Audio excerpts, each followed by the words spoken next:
Good morning everyone. आज start करते हैं क्लास 10th का एनसीईआरटी मैथ का प्रश्नावली 1.3। तो ये स्टार्ट करते हैं एनसीईआरटी का प्रश्नावली 1.3। तो प्रश्नावली 1.3 स्टार्ट करने से पहले जिन्होंने प्रश्नावली 1.1 और 1.2 नहीं देखा है तो प्लेलिस्ट में जाए और सबसे पहले सर्च करें प्रश्नावली 1.1 और 1.2 देखें, फिर आगे प्रश्नावली 1.3 देखिएगा। तो इसका पहला क्वेश्चन है, सिद्ध कीजिए कि √2 एक अपरिमेय संख्या है। यदि हम लोग √2 को एक अपरिमेय संख्या प्रूव करना है तो इसको हम लोग मान लेंगे परिमेय संख्या और फिर जाके प्रूफ करेंगे कि ये परिमेय संख्या नहीं है, अर्थात ये अपरिमेय संख्या होगा। तो ये पहला स्टेप, माना √2 एक परिमेय संख्या है। माना √2 एक परिमेय संख्या है।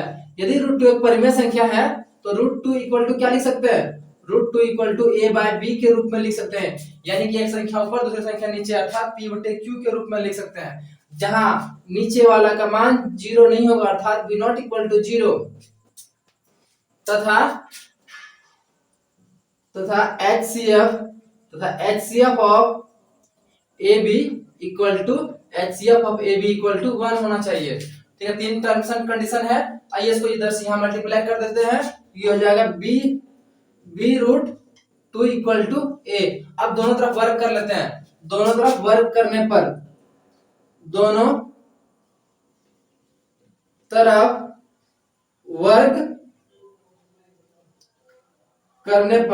वर्क करने पर तो इसका वर्क करते हैं, ये हो जाएगा, इसको एक लाइन लिख लेते हैं पहले, b√2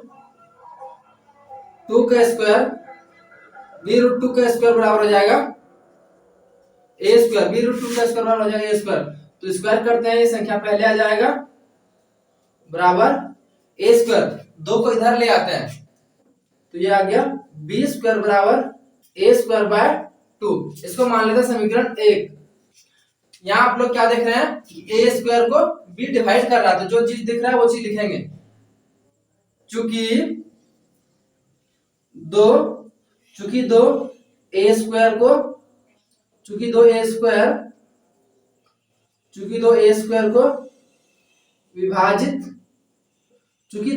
विभाजित कर रहा है, अर्थात 2a को भी विभाजित करेगा।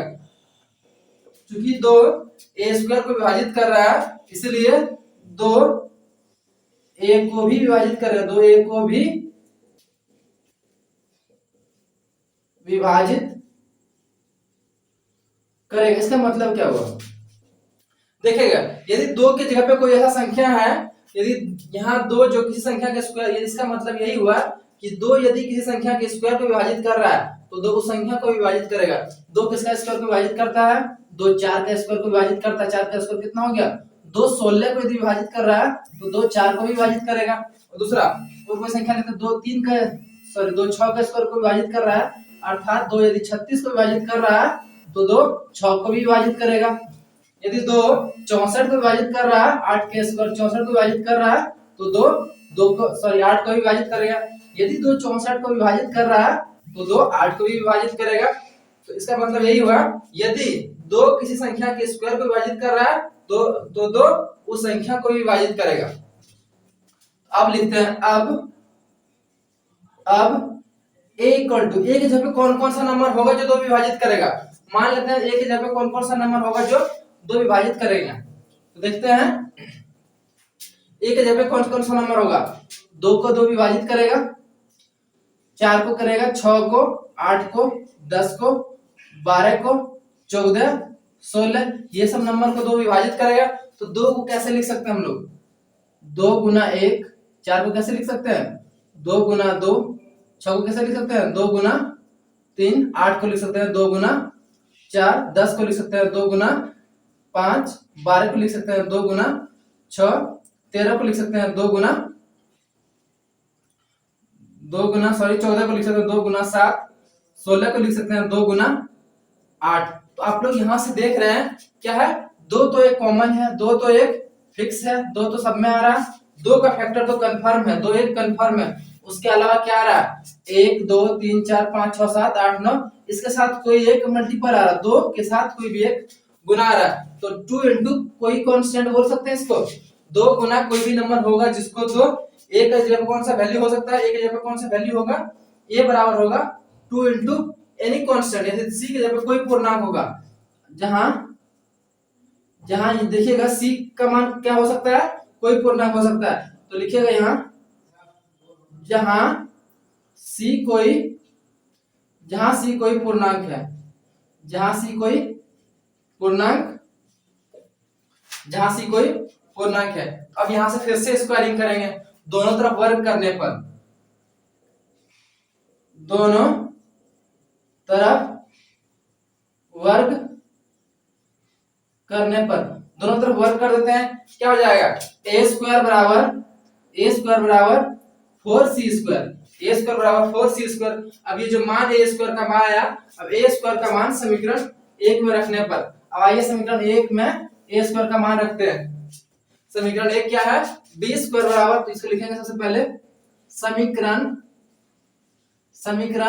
1 में ए स्क्वायर का मान रखने पर, ए स्क्वायर का मान क्या है, ए स्क्वायर का मान रखने पर, समीकरण 1 में ए स्क्वायर का मान रखने पर, समीकरण 1 में ए स्क्वायर का मान रखिए, समीकरण 1 क्या है, बी स्क्वायर बराबर, समीकरण 1 है बी स्क्वायर बराबर ए स्क्वायर बाय, समीकरण 1 है ए स्क्वायर बाय 2।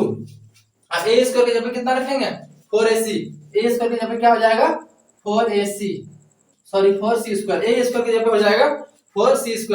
अब 2 से कट गया 2 बार में, ये क्या हो गया, बी स्क्वायर बराबर 2c²। अब इसको 2 को इधर ले आइए, क्या हो गया, बी स्क्वायर बराबर b square by 2 equal to हो गया c²। अब क्या देख रहे हैं हम लोग देख रहे हैं इस बार जो 2 है किसको विभाजित कर रहा है, इस बार 2 किसको विभाजित कर रहा है, बी स्क्वायर को विभाजित कर रहा है, तो लिखेंगे चूंकि 2 बी स्क्वायर को विभाजित कर रहा है, चूंकि 2 बी स्क्वायर को विभाजित कर रहा है, चूंकि 2 बी स्क्वायर को विभाजित कर रहा है, चूंकि 2 बी स्क्वायर को विभाजित कर रहा है, इसीलिए 2 बी को भी विभाजित करेगा, 2 को बी को भी विभाजित करेगा, बी को भी विभाजित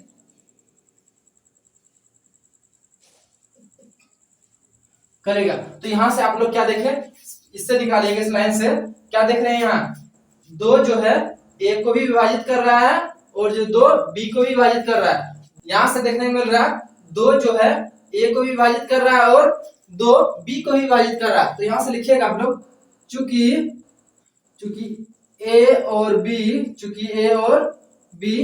दोनों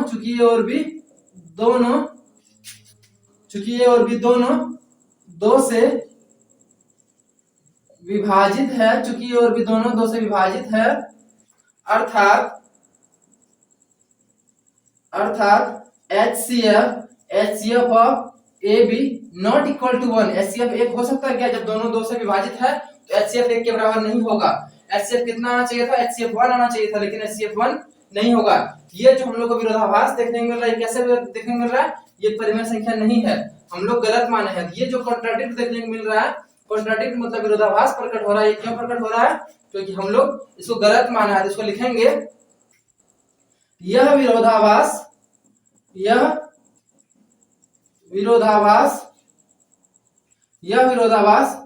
हमें इसलिए प्रकट हो रहा है, यह विरोधाभास हमें इसलिए प्रकट हो रहा है, यह विरोधाभास हमें इसलिए प्रकट हो रहा है क्योंकि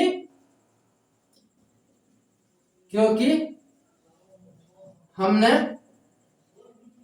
गलत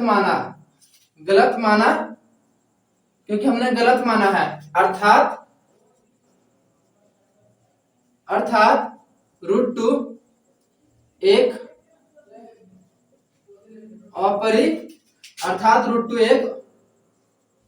अपरिमेय संख्या है। देखिए एक बार ध्यान से फिर समझने की कोशिश कीजिएगा। क्वेश्चन में है सिद्ध कीजिए कि √2 एक अपरिमेय संख्या है। यदि हम लोग को किसी संख्या को अपरिमेय संख्या प्रूफ करना है तो हम लोग का पहला स्टेप होगा उसको हम लोग परिमेय मानेंगे। तो मान लिए माना √2 एक परिमेय संख्या है, यदि इसको हम परिमेय संख्या मान लिए तो √2 बराबर क्या लिख सकते हैं a/b अर्थात p/q के रूप में लिख सकते हैं। नीचे वाला का मान 0 नहीं होगा अर्थात b नॉट इक्वल टू 0 तथा HCF कितना आना चाहिए 1 आना चाहिए। इसको अब अगला स्टेप लेंगे, ये इसको मैं यहां मल्टीप्लाई कर दिए, ये होगा b√2 इक्वल टू a, दोनों तरफ वर्क कर देंगे, दोनों तरफ वर्क करने पे आ गया b² 2b² equal to a²। अब दो को उधर मल्टीप्लाई कर दिए, जब दो को उधर मल्टीप्लाई कर दिए और इसको समीकरण 1 मान लिए तो समीकरण 1 में हम लोग क्या देख रहे हैं, समीकरण 1 में हम लोग देख रहे हैं, समीकरण 1 में देख रहे हैं चूंकि 2 जो है किसको विभाजित कर रहा है, चूंकि 2 a² को विभाजित कर रहा है, 2 किसको विभाजित कर रहा है a² को विभाजित कर रहा है, इसलिए 2 किसको विभाजित करेगा, इसलिए 2 जो है a को भी विभाजित करेगा। अब देखते हैं a के जगह पे कौन सा नंबर हो सकता है, 1 बराबर कौन सा नंबर हो सकता है, 2 गुना कोई कांस्टेंट हो सकता है, 2 गुना कोई पूर्णांक, सी कोई पूर्णांक है, जहां सी कोई 2 के साथ किसी भी पूर्णांक को गुणा करेंगे उसको हमेशा 2 विभाजित करेगा। अब दोनों तरफ वर्क करने पर, दोनों तरफ वर्क कर दिए क्या हो गया a² बराबर 4c²। समीकरण 1 में a² का मान रखने पर, समीकरण 1 क्या है, इसमें a² का मान कितना आया है 4c², ये मान रख दिए तो ये कटाने वाला है b² बराबर 2c²। अब यहाँ से 2 मल्टीप्लाई करके यहाँ आ गया। अब इस बार भी वही कंडीशन देख रहे हैं, क्या देख रहे हैं कि b² दो इस बार किसको विभाजित कर रहा है b² को विभाजित कर रहा है, इसलिए b 2 को भी विभाजित करेगा। अब यहाँ से हम लोग क्या देखें, a और b दोनों 2 से विभाजित है, a और b दोनों 2 से विभाजित है अर्थात HCF कितना होगा, कम से कम HCF 2 होना चाहिए, लेकिन HCF हमारे कंडीशन कितना है, परिमेय संख्या का HCF कितना होना चाहिए 1 होना चाहिए। ये हमारा जो विरोधाभास दिख रहा है कि जो हम परिमेय संख्या के नियम को फुलफिल नहीं कर रहा है, तो यह विरोधाभास हमें इसलिए प्रकट हो रहा है क्योंकि यह विरोधाभास हमें इसलिए प्रकट हो रहा है क्योंकि हमने गलत माना है अर्थात √2 एक। आइए क्वेश्चन नंबर 2 देखते हैं। सिद्ध कीजिए कि √5 एक अपरिमेय संख्या है। इसमें भी सेम स्टेप अपनाएंगे। यदि √5 को हम लोग अपरिमेय संख्या प्रूफ करेंगे, इसका जस्ट अपोजिट मान लेंगे जैसे √2 वाले में माने थे। तो पहला स्टेप हो जाएगा माना √5 एक परिमेय संख्या है, माना √5 एक परिमेय संख्या। यदि √5 एक परिमेय संख्या है तो हम लोग क्या कर सकते हैं, माना √5 एक परिमेय संख्या है। यदि √5 एक परिमेय संख्या है तो क्या हो जाएगा, √5 इक्वल टू क्या हो जाएगा, √5 इक्वल टू क्या हो जाएगा, √5 इक्वल टू हो जाएगा a/b के रूप में लिख सकते हैं, जहां b नॉट इक्वल टू 0 यानी कि नीचे वाला का मान 0 नहीं होगा तथा HCF of AB equal to 1। HCF A और B का कितना आना चाहिए, मिनिमम 1 आना चाहिए। तो इसको लिखेंगे अब अगला स्टेप, इसको इधर मल्टीप्लाई कर लीजिए, ये हो जाएगा b√5 इक्वल टू a। अब दोनों तरफ वर्क कर देते हैं, दोनों तरफ वर्क करने पर दोनों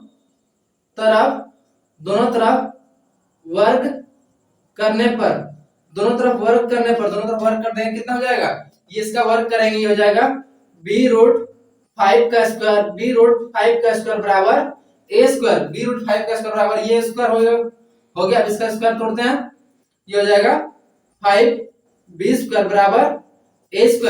अब ये 5 को उधर मल्टीप्लाई कर देते हैं, ये क्या हो जाएगा b² बराबर a²/5। इसको समीकरण 1 मान लेते हैं। समीकरण 1 में आप लोग क्या देख रहे हैं, a² को कौन विभाजित कर रहा है, a² को 5 विभाजित कर रहा है। तो समीकरण 1 में आप लोग क्या देख रहे हैं कि a² को कौन विभाजित कर रहा है, a² को 5 विभाजित कर रहा है। तो लिखेंगे चूंकि 5a² को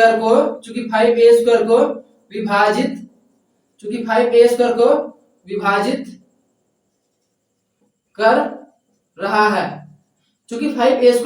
कर रहा है, चूंकि 5a² को विभाजित कर रहा है, इसलिए 5a को भी विभाजित करेगा, 5a को भी विभाजित करेगा। कैसे करेगा देखिएगा आप लोग, a² यानी कि 5 किसी संख्या के स्क्वायर को विभाजित कर रहा है तो 5 उस संख्या को विभाजित करेगा। 5 किसका स्क्वायर को विभाजित करता है, 5 10 के स्क्वायर को विभाजित कर रहा है। 10 का स्क्वायर कितना हो गया 100, 5 100 को पूर्णतः विभाजित कर रहा है तो 5 10 को विभाजित करेगा। 5 यदि 10 के स्क्वायर को विभाजित कर रहा है तो 5 10 को विभाजित करेगा। 5 यदि 15 के स्क्वायर को विभाजित कर रहा है, 15 का स्क्वायर हो गया 225। यदि 5 इसको विभाजित कर रहा है तो 5 इसको भी विभाजित करेगा। यदि 5 20 के स्क्वायर को विभाजित कर रहा है तो 5 20 का स्क्वायर हो गया 400। यदि 5 400 को विभाजित कर रहा है तो 5 20 को भी विभाजित करेगा। इसका मतलब यही हुआ, तो इसको लिख दिया। अब यहां से देखिएगा, कि a बराबर कौन सा नंबर हो सकता है, a की जगह पे कौन सा वैल्यू हो सकता है, a इक्वल टू कौन सा वैल्यू हो सकता है, a इक्वल टू कौन सा वैल्यू हो सकता है, a इक्वल टू क्या हो सकता है 5, a इक्वल टू हो सकता है 5 हो सकता है, 10 हो सकता है, 15 हो सकता है, 20 हो सकता है, a की जगह पे 5 हो सकता है, 10 हो सकता है, 15 हो सकता है, 20 हो सकता है और 25 हो सकता है, और कुछ हो सकता है 30 हो सकता है, 35 हो सकता है, 40 हो सकता है। यही तो संख्या हो सकता है ना। तो 5 को लिख सकते हैं हम लोग 5 गुना 1, 10 को लिख सकते हैं 5 गुना 2, 15 को लिख सकते हैं 5 गुना 3, 20 को लिख सकते हैं 5 गुना 4, 25 को लिख सकते हैं हम लोग 5 गुना 5। इस टाइप करके लिख सकते हैं हम लोग। तो आप लोग यहाँ से एक चीज कॉमन देख रहे हैं, क्या देख रहे हैं कि 5 हर जगह आया, सब में 5 आया है, तो 5 तो कॉमन है। 5 क्या है, 5 तो एक होना कंफर्म है। 5 के साथ क्या होगा, कोई भी एक पूर्णांक होगा। क्या दिख रहा है 1 2 3 4 5, इसके साथ क्या हो सकता है, कोई भी एक पूर्णांक होगा, तो 5c हो जाएगा। तो जहां लिखेंगे, जहां c कोई पूर्णांक है, जहां c कोई पूर्णांक है, जहां c कोई पूर्णांक है, जहां c कोई पूर्णांक है, फिर से स्क्वायर करते हैं, फिर से दोनों तरफ वर्ग करने पर, अब दोनों तरफ वर्ग कर देते हैं, ये हो जाएगा दोनों तरफ वर्ग करने पर, दोनों तरफ वर्ग करने पर, दोनों तरफ वर्ग करेंगे कितना हो जाएगा, ये हो जाएगा a स्क्वायर बराबर 25 c स्क्वायर। अब a स्क्वायर का मान क्या आया 25 c स्क्वायर। हाँ यहाँ से देखिएगा a स्क्वायर का मान कितना आया 25 c स्क्वायर। तो लिखेंगे a स्क्वायर का मान समीकरण समीकरण 1 में रखने पर, समीकरण 1 में रख देते हैं। समीकरण 1 क्या है, b स्क्वायर बराबर, समीकरण 1 है b स्क्वायर बराबर a स्क्वायर बाय 5। तो a स्क्वायर का मान हम लोग कितना रखना है 25 c स्क्वायर। तो a स्क्वायर का यहाँ पे कितना लिखेंगे 25 c स्क्वायर। तो लिखते हैं इसको 25 c स्क्वायर, कट के कितने बार में 5 बार में, तो ये आ गया b स्क्वायर बराबर हो गया 5c।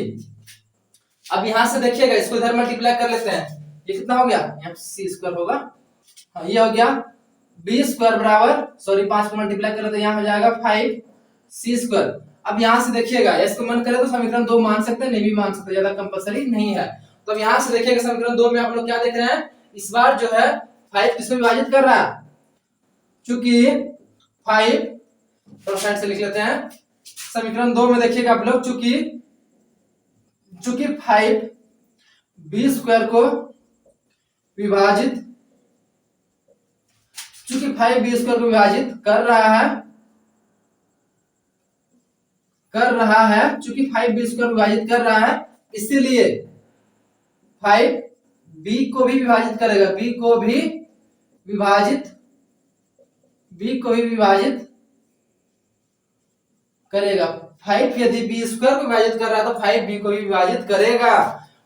तो आप लोग यहां से क्या देखें, यहां से देखिए आप लोग कि 5 जो है a को भी विभाजित, 5 a को विभाजित करता है, और यहां से क्या देखें 5 b को विभाजित करता है। तो लिखेंगे चूंकि a और b दोनों 5 से विभाजित है, चूंकि a और b दोनों 5 से विभाजित है, चूंकि a और b दोनों 5 से विभाजित है, अर्थात HCF of AB not equal to 1, HCF AB का 1 नहीं आया। यह जो विरोधाभास हमें इसलिए प्रकट हो रहा है, क्योंकि हमने गलत माना है। तो लिखेंगे यह विरोधाभास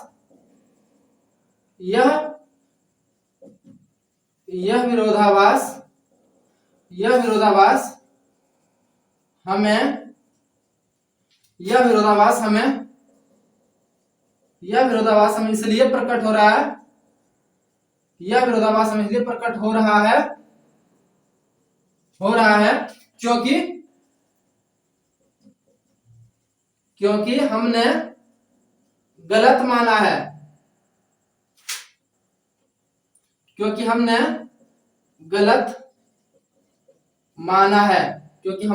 माना है,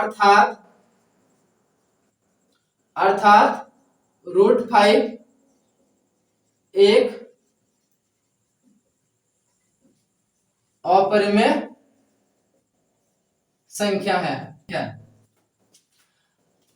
एक बार फिर से देखिएगा, सिद्ध कीजिए कि √5 एक अपरिमेय संख्या है। यदि हम लोग किसी संख्या को अपरिमेय संख्या प्रूव करना होगा तो हम लोग क्या मानेंगे, उसका जस्ट उल्टा मान लेंगे, परिमेय संख्या मान लेंगे पहला स्टेप।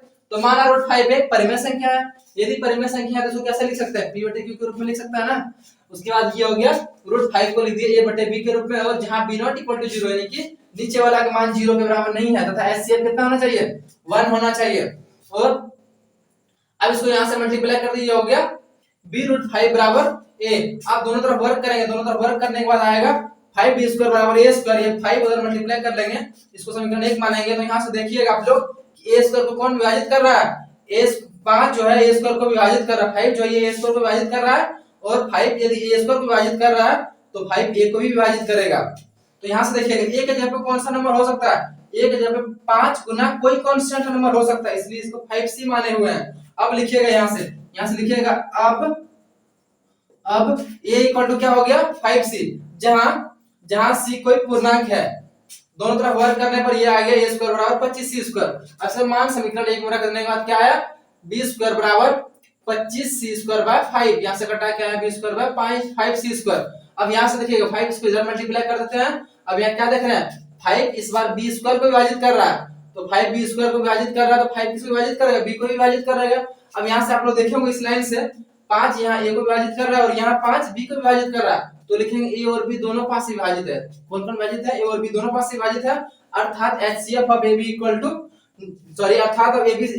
अर्थात HCF of AB not equal to 1। HCF 1 आ रहा है क्या, HCF 1 नहीं आ रहा।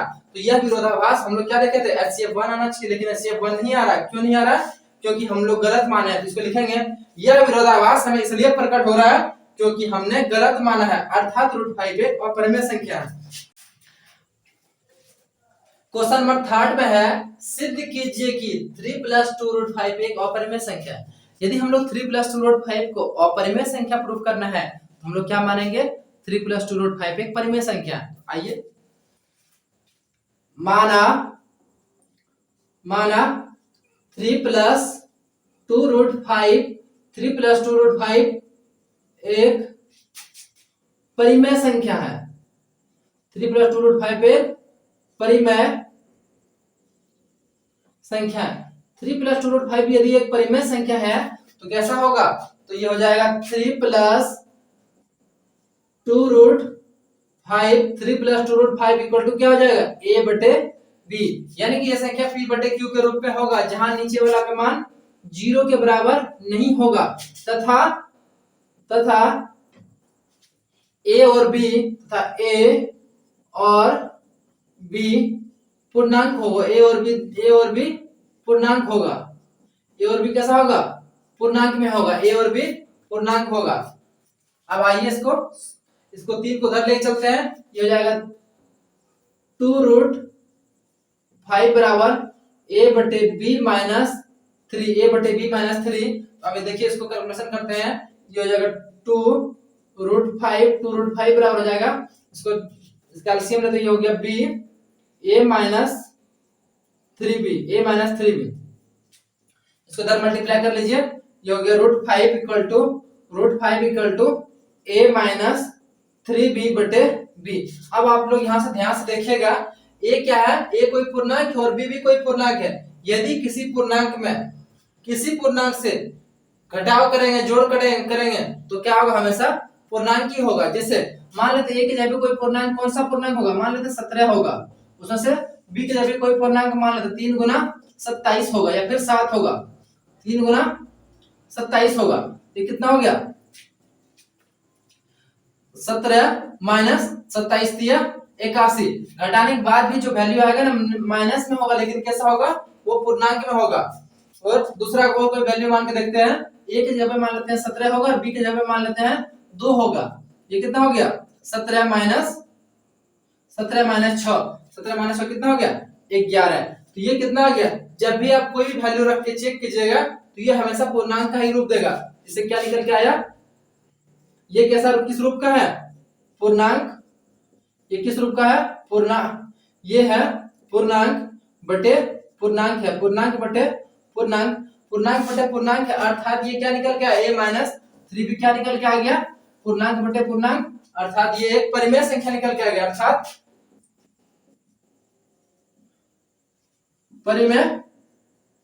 अर्थात परिमेय संख्या, पूर्णांक अपन पूर्णांक अर्थात परिमेय संख्या।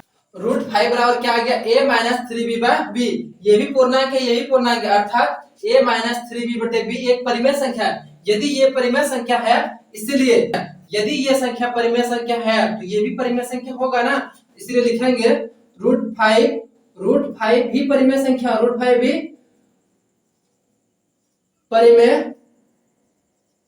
भी परिमेय संख्या होगा। ये आप लोगों को पता चल गया √5 भी एक परिमेय संख्या होगा। लेकिन परंतु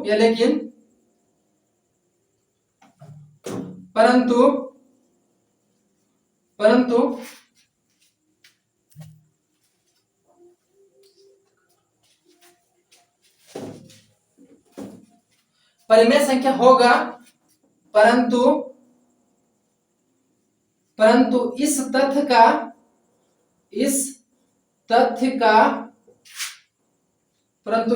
का हमें विरोधाभास प्रकट हो रहा है, परंतु इस तथ्य का हमें विरोधाभास प्रकट हो रहा है कि √5 एक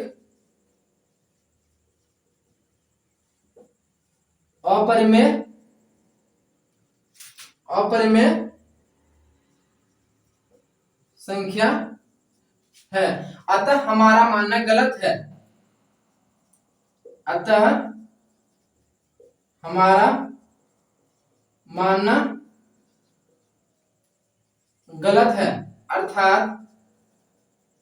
अर्थात 3 + 2√5 एक अपरिमेय संख्या है, अर्थात 3 + 2√5 एक अपरिमेय संख्या है। आइए इसको फिर से एक बार देखते हैं। सिद्ध कीजिए कि 3 + 2√5 एक अपरिमेय संख्या। यदि हम लोग को अपरिमेय संख्या प्रूव करना है तो हम लोग मानते हैं परिमेय संख्या, तो हमारा 3 + 2√5 एक परिमेय संख्या है। 3 + 2√5 एक परिमेय संख्या है, तो इसको p बटे q के रूप में लिख सकते हैं, तो लिख दिए बटे b के रूप में, जहां b0 = 0 तथा x तथा ये दोनों तथा a और b दोनों किस रूप में होगा, पूर्णांक में होगा। यदि a और b दोनों पूर्णांक में होगा तो लिखेंगे इसको, अब इस संख्या में से 3 को उधर ले जाते हैं, इसका एलसीएम लेके ये आ गया, ठीक है, होगा √3 बराबर a minus 3b by b। यदि a कोई पूर्णांक है और b भी कोई पूर्णांक है, इसमें से कोई संख्या घटाएंगे तो ये पूर्णांक बटे पूर्णांक आएगा। यदि ये पूर्णांक बटे पूर्णांक आएगा, इसका मतलब क्या हो, ये संख्या परिमेय संख्या।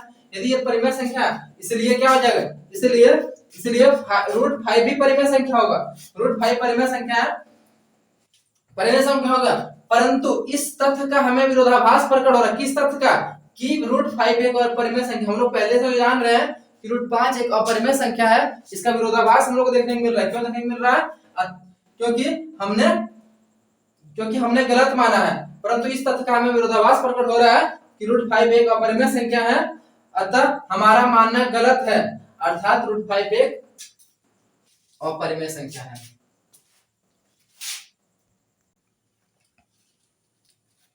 आइए क्वेश्चन नंबर 4 देखते हैं। सिद्ध कीजिए कि निम्नलिखित संख्या अपरिमेय संख्या है।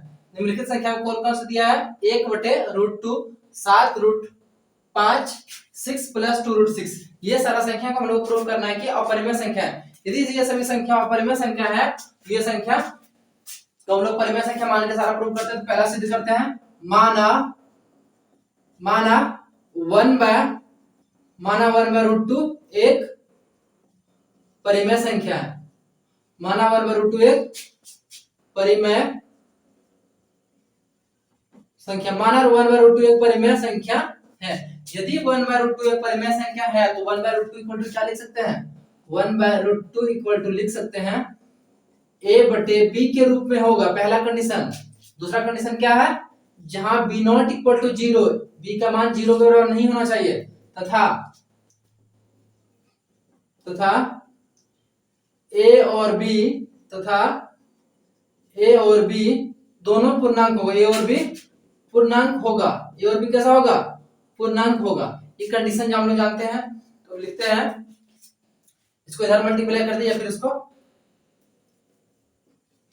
रेसिप्रोकल लिख सकते हैं, इसको मल्टीप्लाई कर देते हैं, यह हो गया b बराबर √2a। अब ये हो जाएगा क्या? b by a equal to √2, b by a equal to √2 आ गया, तो इसका मतलब क्या हो गया कि b बाय a पूर्णांक अपन b पूर्णांक, तो √2 इक्वल टू क्या हो गया? b by a।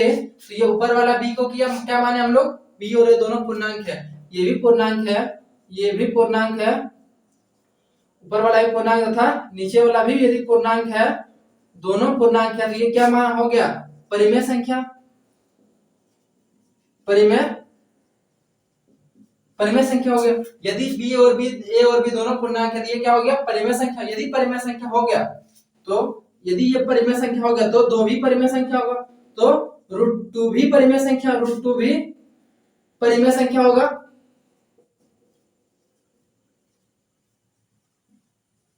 √2 भी परिमेय संख्या होगा। यदि √2 परिमेय संख्या होगा तो क्या हम लोग विरोधाभास देख रहे हैं कि हम लोग जो पहले से जान रहे हैं, क्या जान रहे हैं? परंतु इस तथ्य का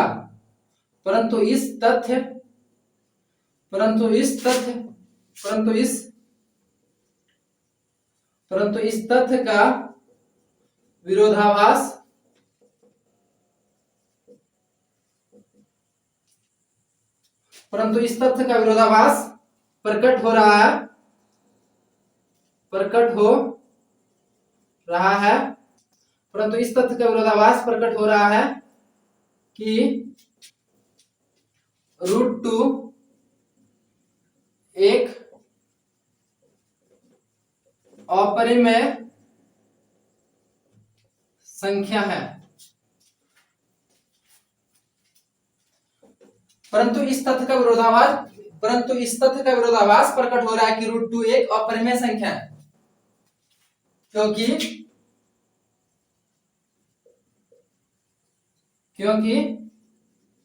हमने गलत माना है, अर्थात 1/√2 एक अपरिमेय संख्या है, 4 का दूसरा क्वेश्चन है 7√5। तो 4 का दूसरा क्वेश्चन हो जाएगा, माना 7√5 एक परिमेय संख्या है। माना 7√5 एक परिमेय संख्या है। यदि 7√5 एक परिमेय संख्या है, तो क्या हो जाएगा? 7√5 इक्वल टू क्या हो जाएगा? a बाय b हो जाएगा, a बटे b, जहां b नॉट इक्वल टू 0, यानी b का मान 0 के बराबर नहीं होना चाहिए, तथा a और b दोनों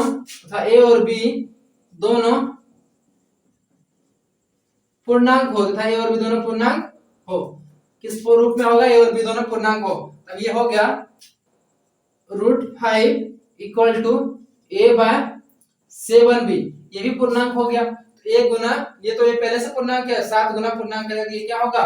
पूर्णांक ही होगा। तो ये हो गया पूर्णांक बटे पूर्णांक, अर्थात ये क्या होगा? परिमेय संख्या होगा, अर्थात ये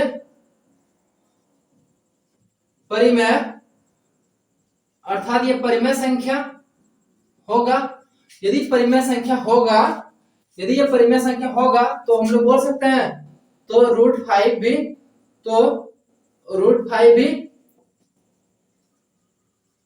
परिमेय संख्या होगा। यदि ये परिमेय संख्या तो √5 भी परिमेय संख्या होगा। परंतु इस तथ्य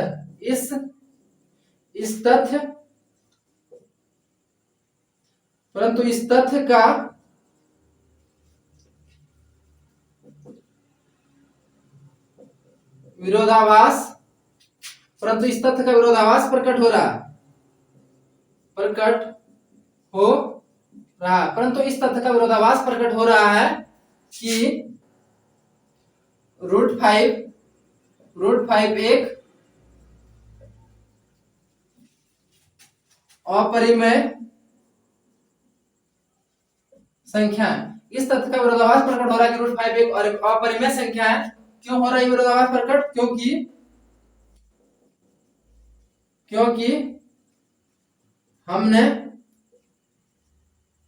गलत माना है, अर्थात 7√5 एक अपरिमेय संख्या, अर्थात 7√5 एक कैसा संख्या है?